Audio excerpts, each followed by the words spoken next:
Ilang project ang na-execute mo na? Marami na eh. O kanina sinabi mo, hindi ka pa nakapag-umpisa eh. Meron akong hawak na martilyo rito, sinasabi ko sa'yo.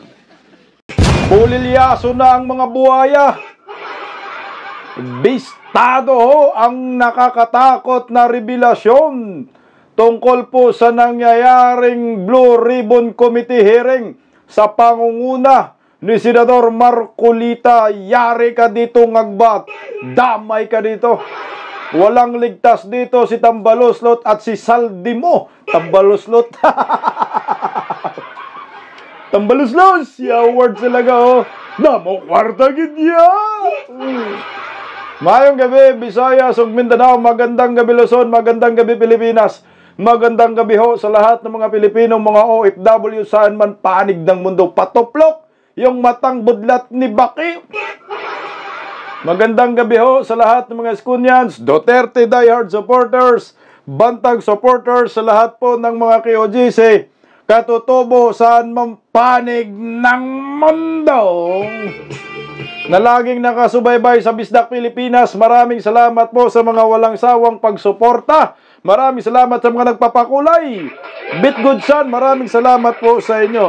At sa mga silent subscribers and followers ng Team Bisdak Pilipinas, mabuhay tayong lahat.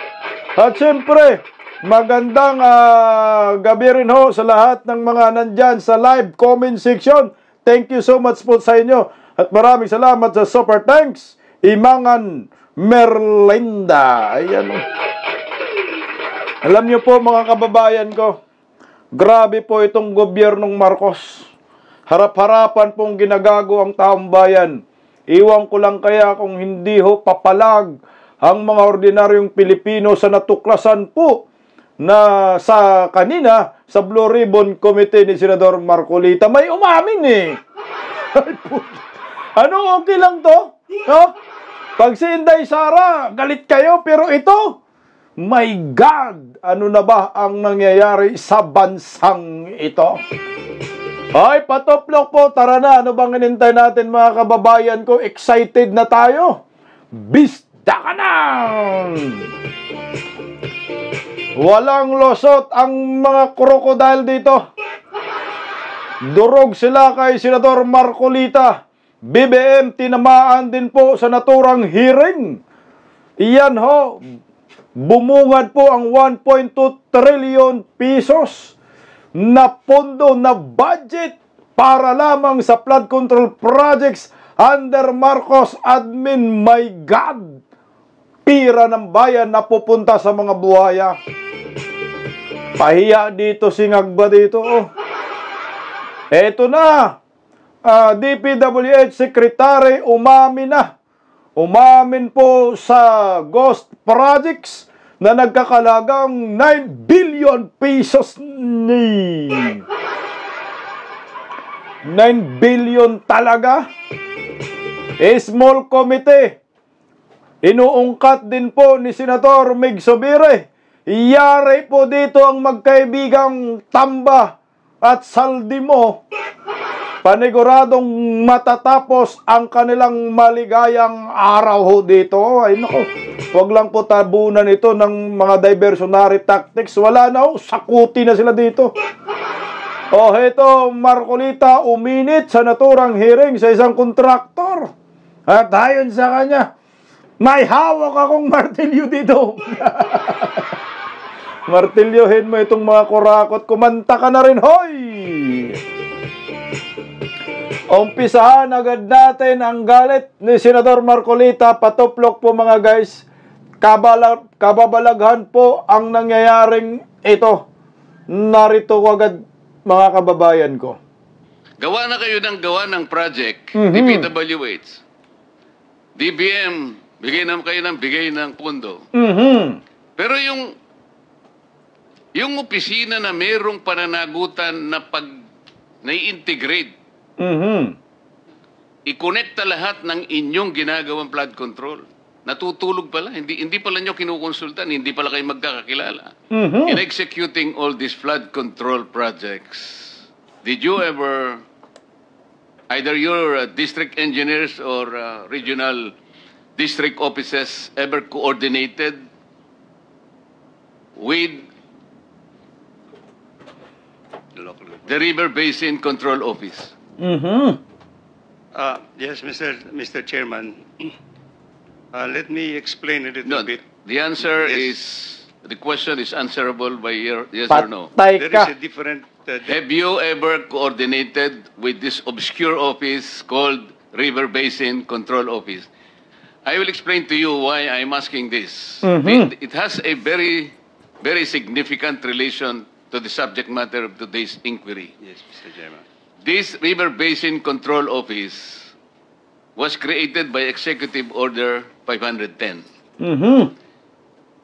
Kung nabasa po ninyo ito, sa Section 2, Paragraph B nitong Executive Order na ito, ito pala yung mandato nitong maliit na opisinang ito, which is attached to the DENR. Together with the Department of Public Works and Highways and the National Disaster Coordinating Council, develop a national master plan for flood control by integrating the various existing river basins and developing additional plan for components as needed. Isipin po natin, kaya sabi ko po sa inyo kanina, kahit 100 river basin ang babanggitin nyo sa amin, until and unless they are integrated with one another, which is the mandate of this office, walang mangyayari. Bakit po in the entire equation, in the entire continuum of this problem, bakit hindi man lang nagsasurface itong opisinang ito? Where is it? And why is it? Siya pala yung merong mandato. Ngayon lang natin nalaman. Hanggat hindi po kayo nagko-coordinate, hindi po kayo pala yung regulator eh.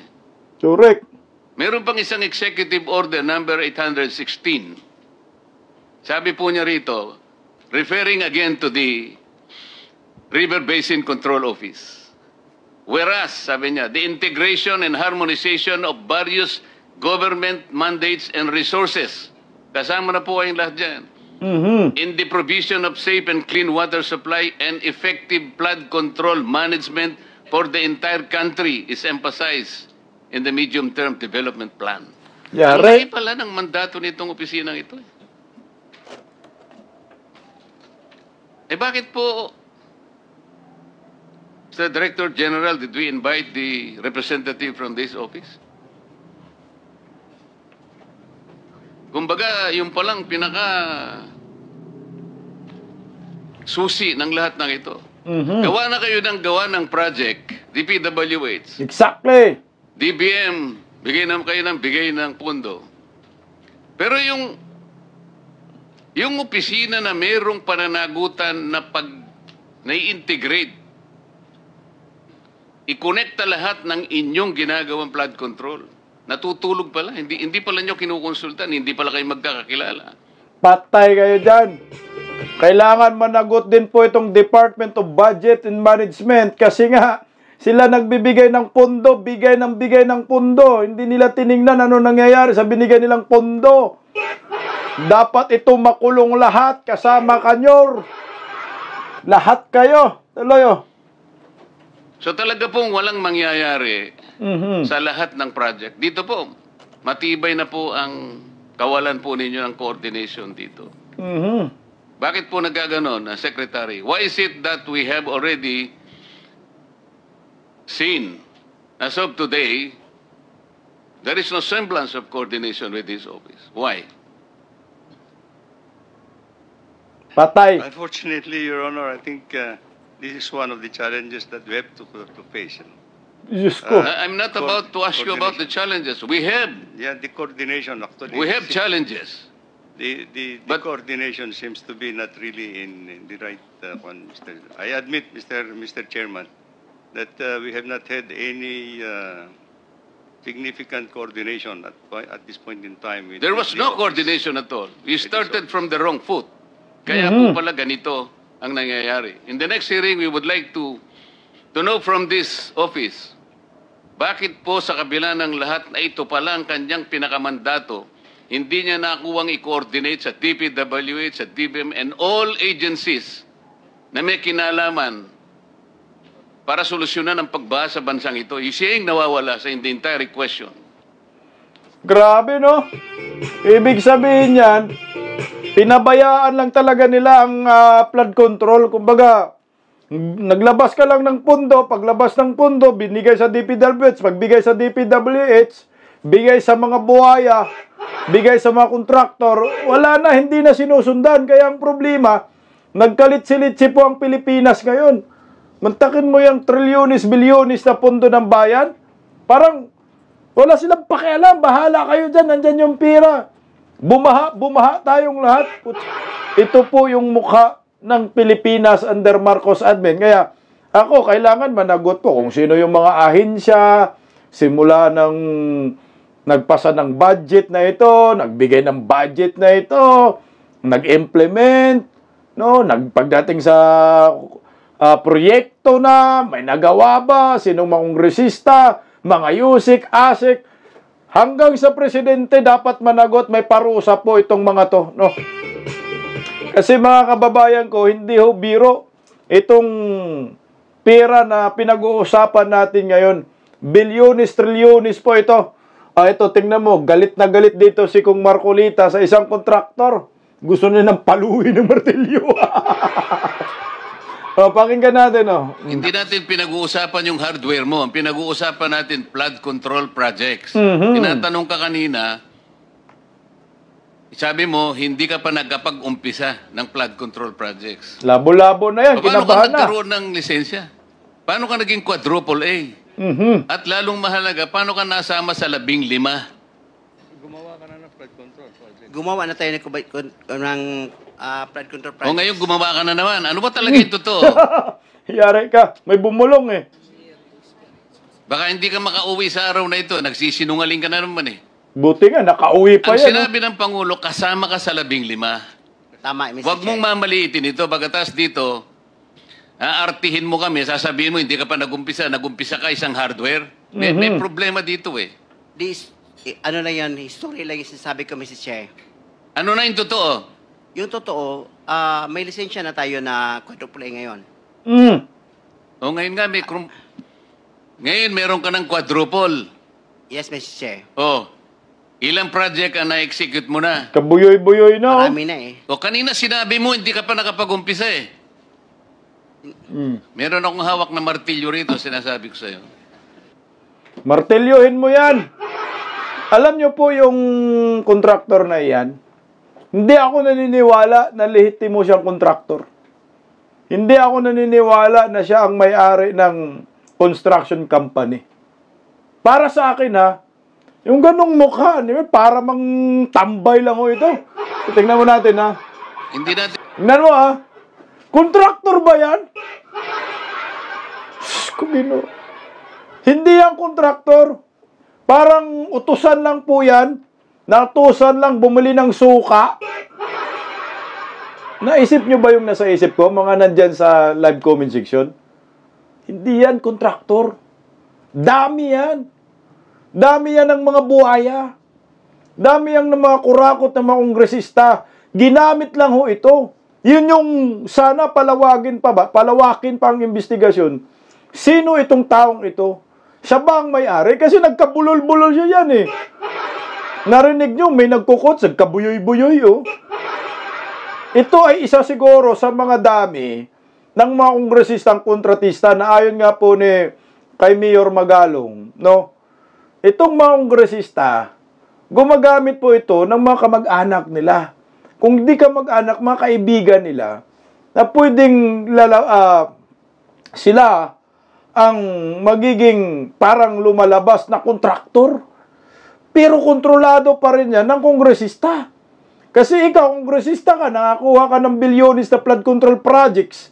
Bilyonis sa flood control pa lang pinag-uusapan natin dito. Hindi pa yung mga kalsada, di ba? Yung mga inaasfalto.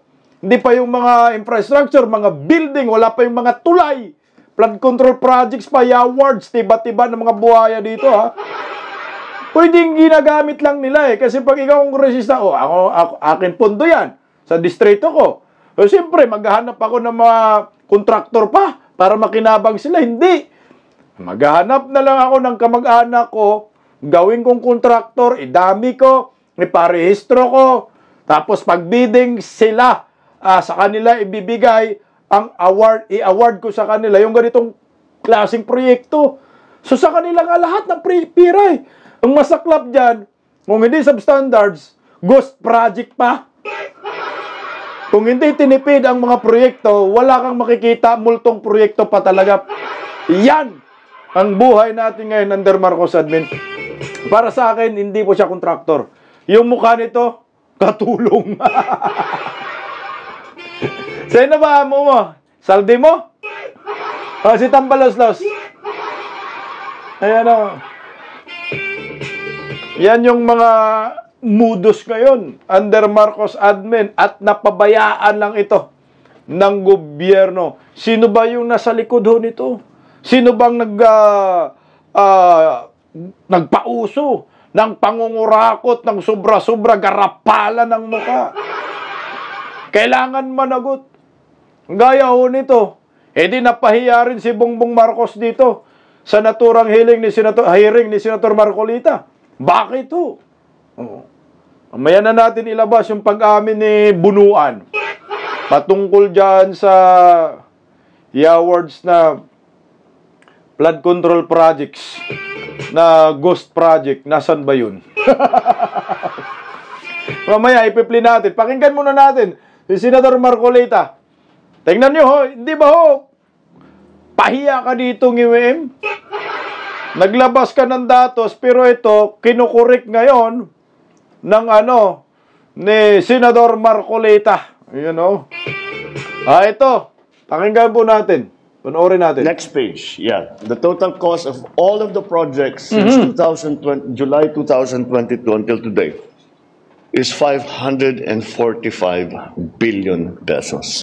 Sabi niya daw hanggang ngayon 545 billion pesos. Pag tiningnan mo pala yung flood control projects na yan, 9,855 na pala yung flood control projects under Marcos admin. Yung sinabing cost 545 billion pesos lang daw. Kutsa pati pa datos kinukurakot pa. Pero ang totoo yan, 849 billion, 1.2 trillion as of 2025. Ikaw nyo datos na datos, kinukurakot mo pa? Bilang kinukurakot mo? Yung amount kinukurakot mo? Paano pa talaga pagpira na talaga? Ito, pakinggan natin si Senator Marcolita. Just make a clarification. The amount of 545 billion mentioned by the President, budget for flood control, are the ones which he believed awarded to the 15 contractors which he identified last August 11. Ayan o! Yung sinasabi niya pala ay yung sa 15 kontraktor lang. Paano yung iba nyo? Hindi mo sinama? Yun yung 545 billion pesos na sinabi niya. Ito pala ang totoo. Pakinggan natin, Senator Marcolita. The actual budget for flood control projects between July 2022 up to May 2025 per the report submitted by the Legislative Budget Research and Monitoring Office of the Senate is 849 billion pesos. Ina po, sinabi namin yung total flood control budget ay 849. Yun pong 849 billion was only for 2022 to 2024. Okay. So yung 849 billion mula 2022 to 2024. O ngayon, 2025 na aray ka ni mga kurakot ka. Managot ka dito. O ito yung totoong amount.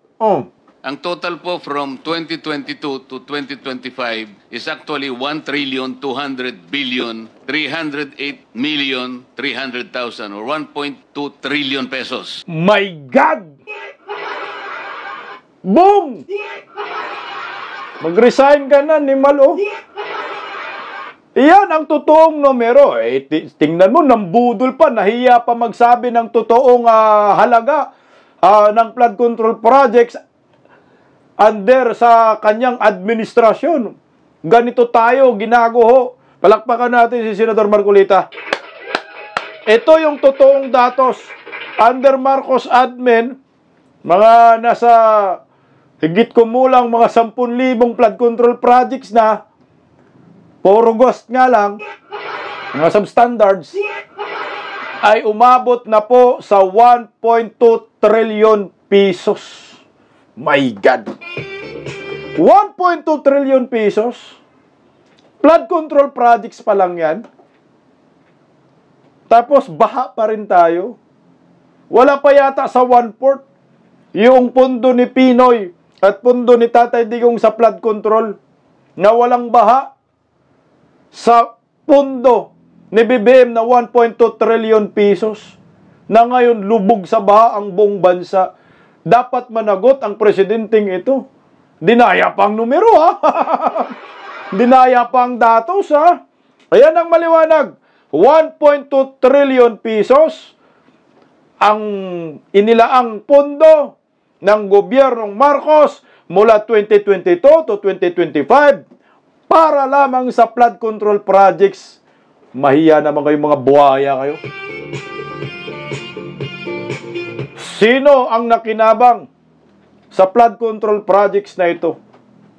Ako, naniniwala ho ako, itong mga kontraktor na ito, ang tatay nila, mga kongresista, na dapat managot sa kabubuyan na ginawa ho nila sa pondo ng bayan. Kagaya ho na ito. Ano pang gagawin natin, mga Pilipino? Umamin na eh. Umamin na yung DPWH Secretary. Pakinggan po natin ang pag-amin ng DPWH Secretary kung paano po tinarantado ang pondo ng bayan. Ito ay flood control projects. Ito na ho siguro yung pinakamalaking scam sa kasaysayan ng ating bansa. Trilyunis ang pinag-uusapan. Tinarantado ang bayan. Mangungutang pa yan. O, pakinggan po natin. Umamin dito. Napaamin ni Jinggoy. Okay, my office received reports that there are ghost projects in the municipalities of Kalumpit, Malolos, and Hagonoy in the province of Bulacan. Can you confirm this? Yes, Your Honor. That's true. Well, this is information that we have received, Your Honor. And the contractor, allegedly, Wawaw Builders, That's correct, Your Honor. and SYMS Construction. Am I correct? I don't recall that name, Your Honor. But Who is the owner of Wawaw Builders? Is he here? Is he present here? Patay na. Ganda ng hearing na to, guys. Senator Jinggoy was invited but walang reply as of now. May I know who is the legitimate owner of this construction company? Mark Alan Arevalo. Arevalo. All right. I think the committee already will issue a subpoena. All right. So, sa aking palagay, itong mga ghost projects na nabulgar na ngayon, siguro inaayos na nila.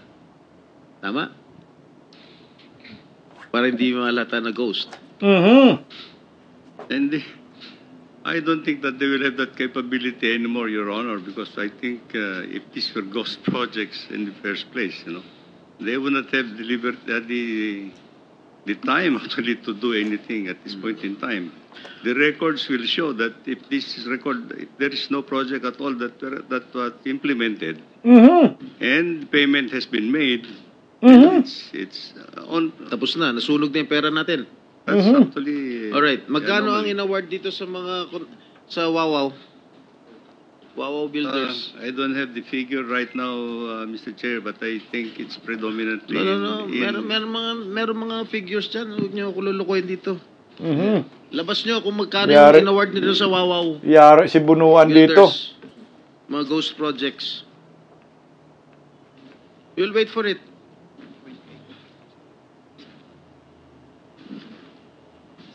Ayan na. Ghost projects. Kadiri kayo. Mr. Chair, well, I've just been given the tabulation. Wawaw Builders.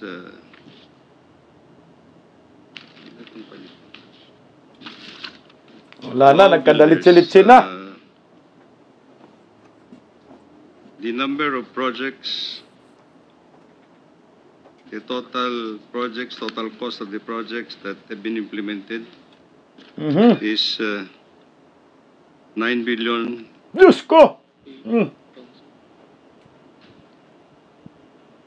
9 9 billion. million or 9 billion? 9 billion all over the country, Mr. Chair.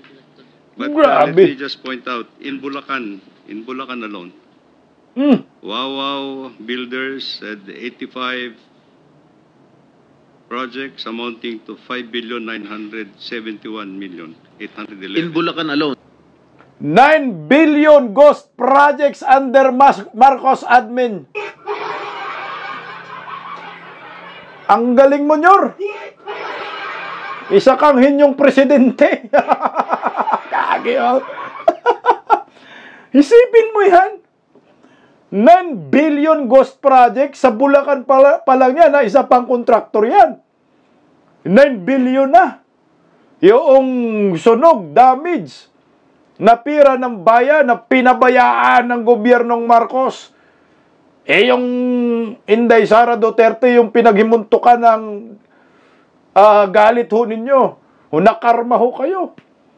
Kaya pala, panay Duterte kayo kasi gusto ninyong pagtakpan itong kabulastugan ho ninyo sa flood control projects. Sa isang kontraktor pa lang, ha, 9 billion na yung ghost projects na yan. Ilang kontraktor meron ng Pilipinas? Sa 1.2 trillion pesos na sinabi ni Senador Marcolita na para lamang sa flood control projects, ilang bilyon ang ghost projects yan? At ilan yung mga substandards na projects? Kagaya yung mga walang bakal dyan sa Mindoro. Saan ang hustisya nito? Ginahasa tayo harap-harapan ng mga buhaya. Kailangan managot ang dapat managot. Kasi kung walang managot dito, aabusuhin tayo. Ulit-ulitin ito under Marcos admin. Dapat itong si Bongbong mag-resign na dahil incompetent, walang kwentang leader, pinabayaan niya, nalalaganap ang napaka-sandamakmak na korupsyon under sa kanyang administrasyon. 1.2 trillion ito, guys, ha. 1.2 trillion pesos ang hinahanap ng taong bayan ngayon. Dito lamang sa flood control projects. Hindi pa natin hinahanap-hanap yung iba pang mga pinunduhan nilang ano bang mga akap, AX, tupad. Doon sa mga kalsada, puro ampaw din. Doon sa mga tulay na mga bumabagsak. Wala pa, hindi pa kasama yan. Flood control projects pa. Kaya pala ang bansang ito lugmok na lugmok. Bagsak na bagsak. Kaya pala walang mga big ticket projects itong gobyernong ito. Kasi napupunta sa korupsyon.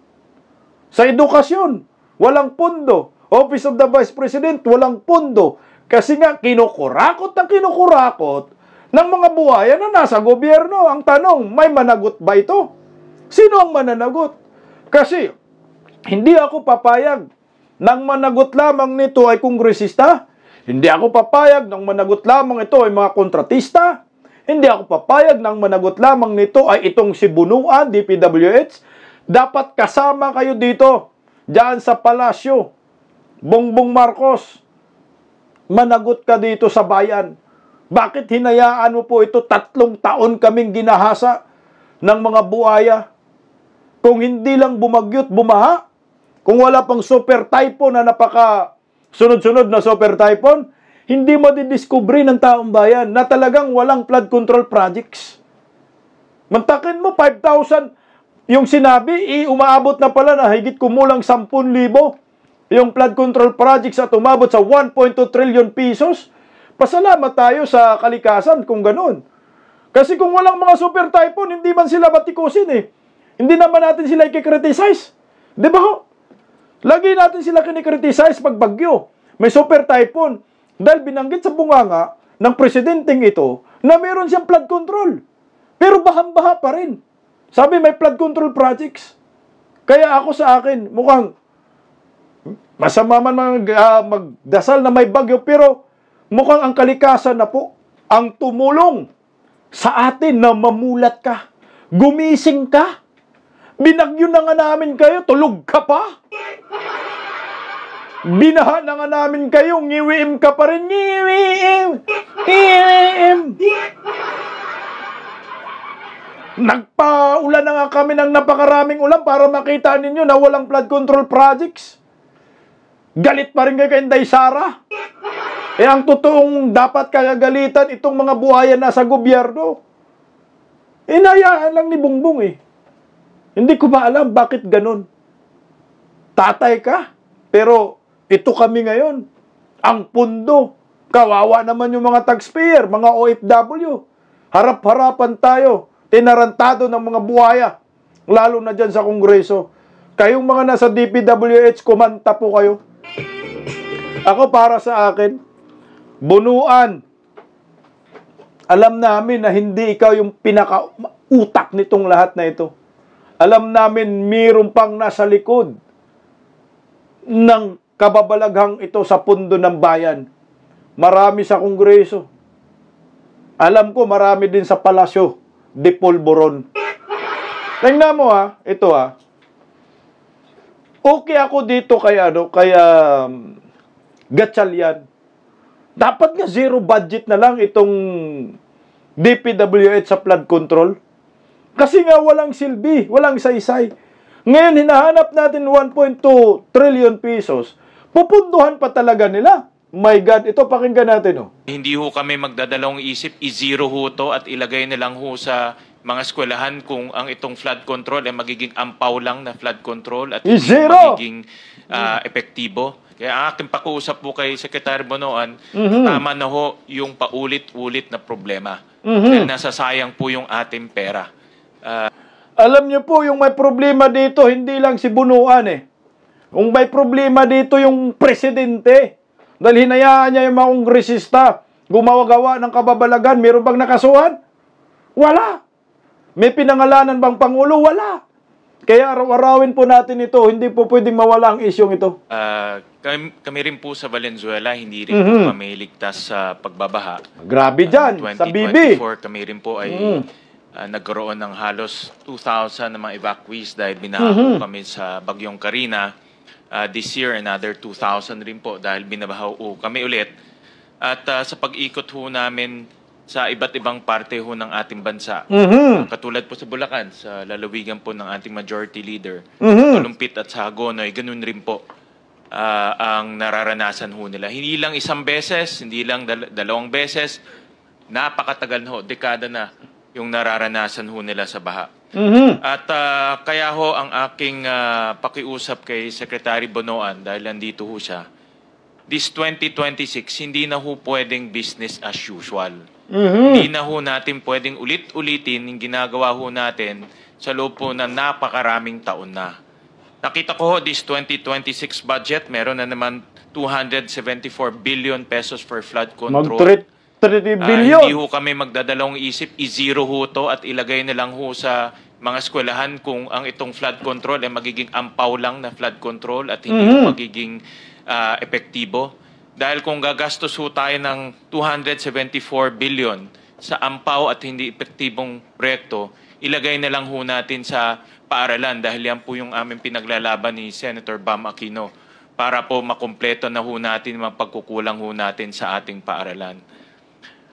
Sa loob po ng 5 taon, from 2022 to 2025, gumastos na po ang gobyerno ng 1.4 trillion pesos in terms of flood control projects. 1.4 na nga dyan sa kanya. 1.4 trillion pesos. 1/6 of our budget pumunta ho sa flood control projects. Pero wala hong nakikitang resulta at hindi nararamdaman po ng ating taong bayan. Kaya ang aking pakiusap po kay Secretary Bonoan, tama na ho yung paulit-ulit na problema. Dahil nasasayang po yung ating pera. At ang tao mawawalan ng tiwala at kumpiyansa sa pagbabayad ng buwis. Kung makikita ho lang nila na yung binabayad nilang buwis, pupunta lang po sa mga ampaw at hindi epektibong project. So mamaya, Mr. Chairman, meron po akong mga nakitang mga problema sa pag-award nitong mga proyekto at ipapakita ko na lang ho mamaya, Mr. Chairman, sa ating pagdinig. Maraming salamat po. 1.4 trillion nga yung sinabi ni Gatchalian. 1.4 trillion na. As of hanggang ngayon, 2025. May almost 300 billion. Di magiging ano na, 1.7 trillion pesos lalabas. Hanggang 2026, pondo ng bayan sa flood control, puro baha inabot. At saka Gatchalian, hindi lang po pwedeng sisihin mo dito si hindi lang si Bunuan ang sisihin mo dito, kundi mismong presidente, mismong mga kongresista. Kasi bias naman di ba, parang magiging collateral damage pa ito yung si Bunuan. Sa yung sacrificial lamb. Para bang, ikaw na lahat, sa'yo na, hindi Hindi naman gagawa ng ganyang kabulastugan itong DPWH. Kung hindi dahil sa mga kontratistang kongresista, kung hindi dahil dito sa taas. Kalukuhan po yan. Napaka-imposible, hindi alam ito ng nakatataas sa kanya. Kagaguhan. Kagaya nga ho nito, sinabi ni Senator Mig Sobere na kailangan malaman po natin itong small committee kasi sila nagbibigay ng budget dyan nag-a-approve. Sila nag-a-award sa mga kontratistang kongresista. May malaking animal. Animal sa yung hayop. Hindi yun mora. May malaking animals kasi marami pala. Lagyan natin ng is para animals. Nasa Kongreso ngayon or sa Malacanang, pakinggan natin. Alam mo, let's address the elephant in the room, Mr. Chairman. Let's already address the elephant in the room. The DPWH is not all at fault. Kasi yan, kanina pa, nahiya lang si Secretary, Mr. Chairman. Correct. Pero in our conversations together with Secretary Mina, namamanggal yung budget. Iba exactly. Yung paglabas po ng ng GAA, yung General Appropriations Act. And I've had conversations with the good secretary na sabi niya, wala na yung aming flagship projects. Wala na kaming road right of way. Out of sheer frustration. Hindi kasalanan ni Sec. Yun, Mr. Chairman. Kasi tamang sinabi niya, pagdating sa NEP, vetted na yan. May RDC Council approval yan. Napakahirap, napakaigpit. And the DBM also knows that there's a vetting process. Tuturuan na sila dito. Kaya paglabas po ng budget, iba nang itsura ng budget, wala na po sila magagawa dahil batas po yan. Kailangan po nilang i-implement yun. That's the elephant in the room. Kaya tama si Toby Chanco sa Kongreso kahapon. Sino ang elepante sa kwarto? Ang laki. Ang laki ng elepante. Laki ng tiyan. Halimaw. May dalang bibiron. Bunjing. Sabi ng kanyang pinsan. Grabe naman to. Siyempre, damay lahat dito kayo. Damay-damay na. Pati ikaw, Department of Budget, hindi po pwedeng, hindi ka sisihin galing sa iyo yung pera bakit ka hindi kumuda? Bakit hinayaan mo lang na parang sinasabi batas na kasi sumusunod? Hindi Dapat noong unang taon pa lang ni Bongbong sa pagka-presidente, pumalag na kayo. Bakit ganito yung nangyayari? Hindi nyo sinunod yung National Expeditor Program. Bakit na iba? Ba't hindi nyo sinita si Bunjing? Kasi may ambon din kayo. Kasalanan ninyo ito, mga kongresista, mga senador. Bakit lumabas yung mga ganyang mga batas na hindi kayo nakasigurado na tama yung pinirmahan din ni Bongbong? Kayo nagbalangkas, di ba may BICAM? Kasi meron pa daw kasi yung small committee. Hindi mal talaga tong Bunjing na to. Tuloy ibigay yung mga amendments from the NEP and after the BICAM. Kasi napakasimple lang po yan Ito po yung NEP, ito po yung amount. Yung marami dyan, walang kalokohan na projects, walang flood control, walang cat's eyes, walang pagbili ng solar lamps, paglagay po ng road barrier, rock netting, tsaka yung pintura sa kalsada. Paglabas ng budget, inamend yung budget nila, linagay na po lahat yun. We need to find out the proponents of that, and the president is in the right track. Kasi I've seen the president's frustration when I was Senate President na talagang bakit naman manggal yung budget, but now Los Bigs! Yung presidente, mima lang yan. Hindi ako naniniwala na gustuhan niya to. Napilitan lang. Dahil lumalabas na yung totoong nangyayari sa flood control projects. Kasi pag hindi siya papapil dito, sasabihin ng mga Pilipino, ikaw talaga may kinalaman pero hindi siya ligtas. Hindi mo pwedeng puriin. Wala nga siyang pinangalanan. Wala nga napakulong eh. Sinong pinakulong niya? Si Tatay Digong. Sino kinasuhan niya? Mga Duterte. Mga supporters ng mga Duterte. Huwag kang bibilib, Migs. Kasi naghuhugas kamay yung puon mo. Nagtuturo. Mahiya naman kayo. Hindi naman sinabi niya mahiya naman tayo. Naghuhugas ng kamay. Tuloy oh. nawala yung aking legacy projects. Kaya, for 3 years, nawalang legacy project yung ating Pangulo. Sabi ko na nga ba eh. Yan yung legacy projects. Pikat. Oh? Sabi ko, ang sinasabi mo, Duterte, build program.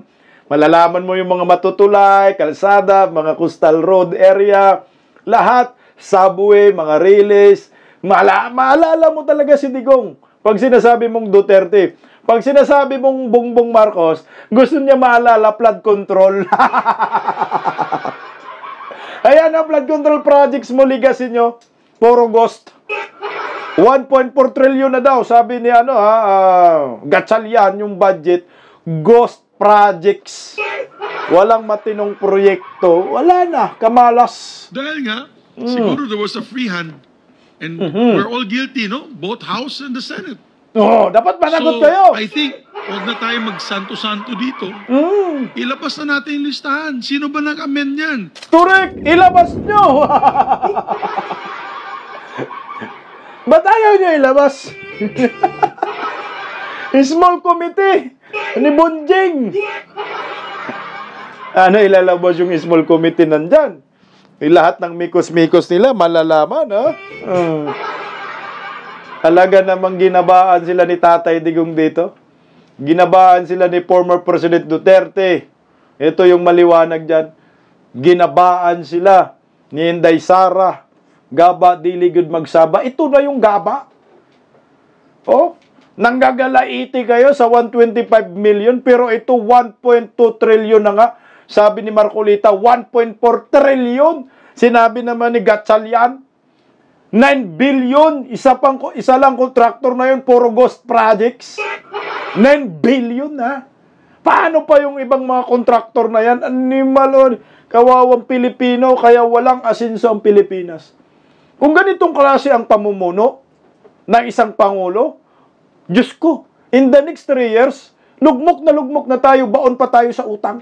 Kaya nga yung utang aabot na ng 19 trillion sa 2026. Wala nang pundo eh. Kaya mangutang sila, lugi ang bansang ito. Kawawa ang Pilipinas.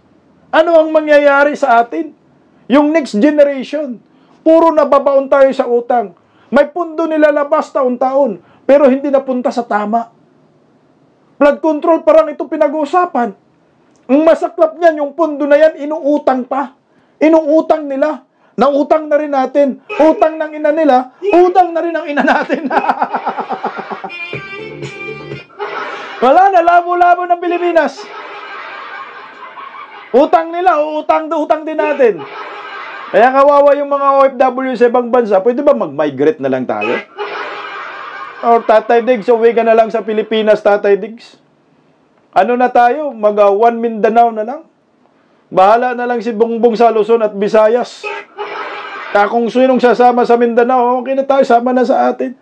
Diba, hiwalay tayo ng bansa. Iwanan natin yung mga kurakot. Mga walang kwenta. Busog na busog yung mga tiyan nila. Lalo na yung si Bunjing, na pinsan ni Mangga. Pakinggan natin si Mangga. Alam naman natin, dun sa 15 yon, siyam pangalan lamang. Aha. Iba ang business plan po nila, hindi naman sila nagpapatayo ng anuman, hindi sila nagpa-flood control. Ang tunay, siguro ang karamihan doon sa 15 nagpapaupa lamang ng lisensya. Alam naman natin yan. Hindi naman sila totoo o tapat na kontraktor, kundi talagang nagamit lang. merong mga AAA, quadruple A na mga lisensya. Tapos, for a fee, pwede mong hiramin. Ika nga. Siguro, panahon na sabi nga namin ni Chairman, to pierce the corporate veil of such corporations as Legacy, the various saints that are included who are hardly saintly in their behavior, and finally come to the reality that these contractors are not building anything, least of all flood control. Maraming salamat po. Putik, no? Parang manghiram ko lang ng lisensya, pero hindi naman pang flood control. Parang ganun ba yung lumalabas? O tagaguhan? Uy, pahingin naman. Bakit? Magpa-flood control ako eh. Papa-accredited natin. Sus ko, Ginoo. Di tinarantado sa mga piki talaga ang mga yan. So, ang resulta, ghost. So, yung 1.2 trillion na yan, ilan lang yung nakikita ang proyekto. Tapos substandards pa. Harapang panggagago sa mga Pilipino. Iwan ko lang kaya kung papalampasin pa ho ito ng taong bayan. Ako guys, sa totoo lang ito ha. Nagdusa na si former President Duterte. Nasa dahig na. Dahil sa kanyang katapangan.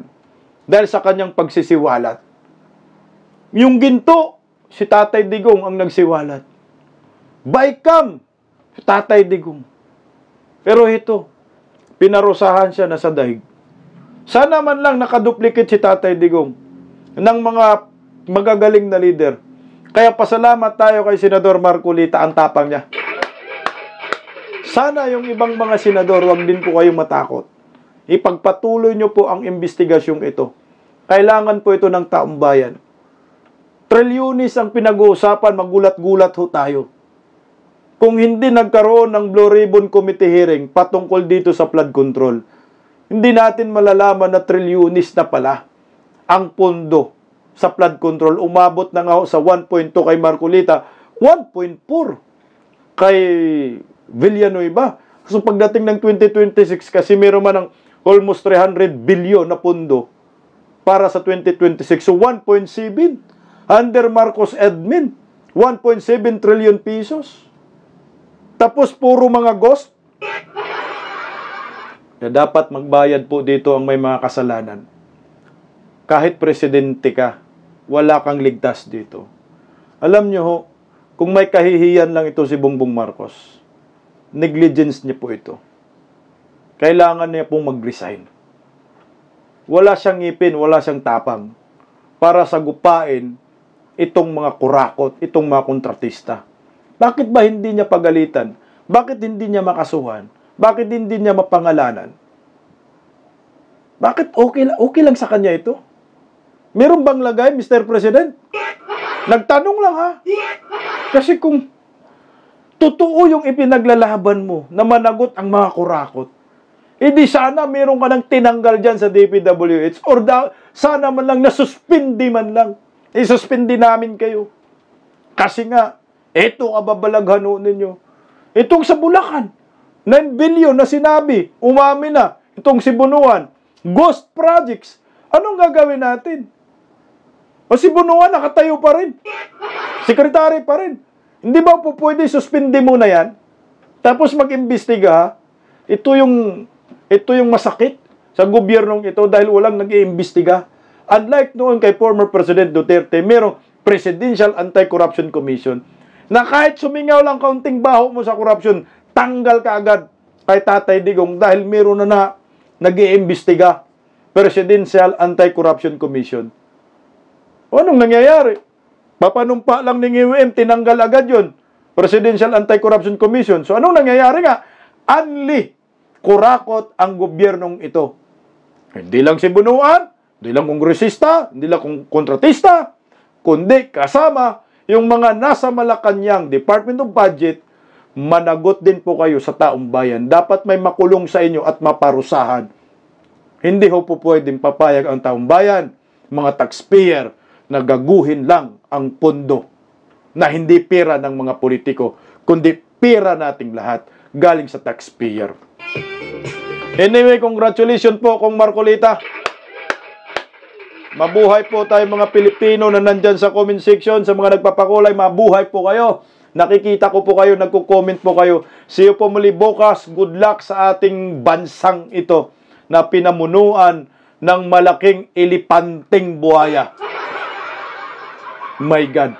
Bago po tayo magwakas, pakinggan po muna natin ang napakagandang awitin na handog po sa atin ni Sir Hardy Kaligdan, isang OFW sa Korea. Ang theme song po natin, Bisdak Pilipinas. God first. Mabuhay po tayo mga Pilipino. Bye-bye.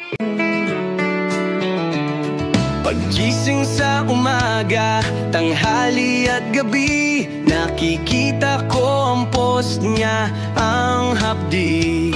Paano nga ba to? Di ako makatanggi.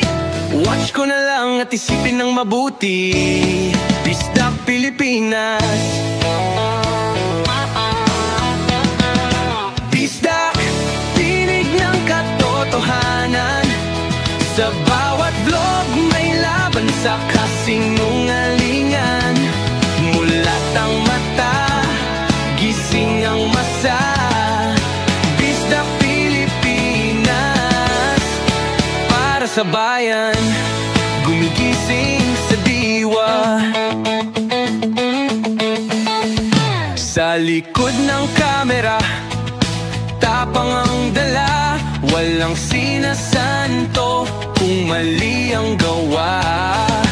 Hinay-hinay, pero palaban. Boses ng tao sa digital na labanan. Bisdak, tinig ng katotohanan. Sa bawat vlog may laban sa kasinungalingan. Mulat ang mata, gising ang masa. Bisdak Pilipinas, para sa bayan, gumigising sa diwa.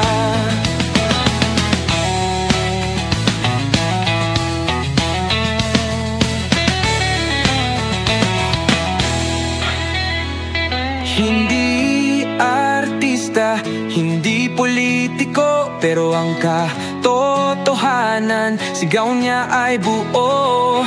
Sa YouTube o Facebook man siya makita, may aral ka pa rin, may uwi sa bawat salita. Bisdak, gising sa katotohanan. Di lang kwento, kundi panawagan. Sa bawat Pilipinong naghahanap ng liwanag. Bisdak Pilipinas, kasama sa pagbangon ng bayan. Bisdak Pilipinas,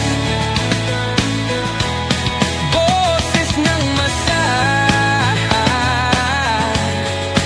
Gising ang diwa. Sa vlog mo, may pag-asa.